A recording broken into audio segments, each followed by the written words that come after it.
Trey, nilikuwa napita mtaani bro, kuna kitu nilikiona kilinishangaza sosili. Unajua nilikuta mtoto mdogo mtoto mdogo, na hiyo sio mara moja ninavyokuambia, ila baada hii juzi kati nikaona hichi kitu inafaa ise tukiongelee, manake sasa imekuwa too much. Unajua it's about music, au sio?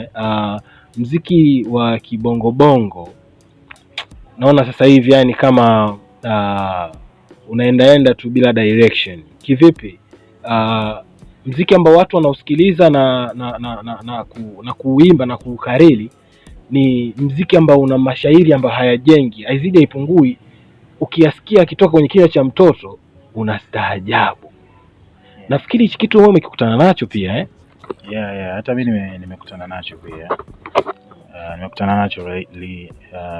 Unakuta mtoto mdogo anaimba lyrics ambazo zimemzidi umri. Unajua, nimekutana nayo pia hiyo mtaani.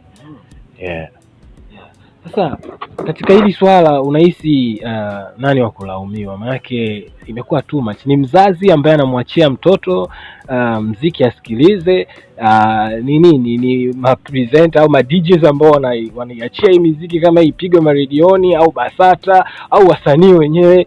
Who do you think should be blamed for this? Maanake this is too much, man.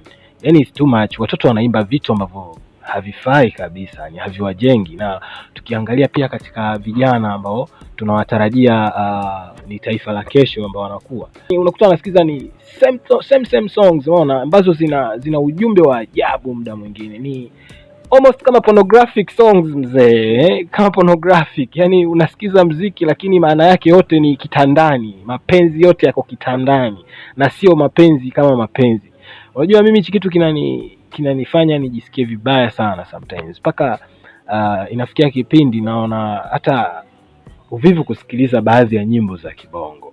Unajua yani ni kwamba zinanitia hasira, kwa sababu zamani tulikuwa tunasikiliza nyimbo na ile nyimbo inakuwa inakujenga, si ndio? Ukisikiliza hip hop, ukisikiliza kina 20%, ukisikiliza kina Sugu, ukisikiliza kina Professor J, unasikiliza mistari, au sio? Unasikiliza nyimbo ambayo imetulia, yani kwamba kupitia nyimbo mzazi unaweza toka mpa mtoto wako asikilize ili aweze kujirekebisha tabia fulani.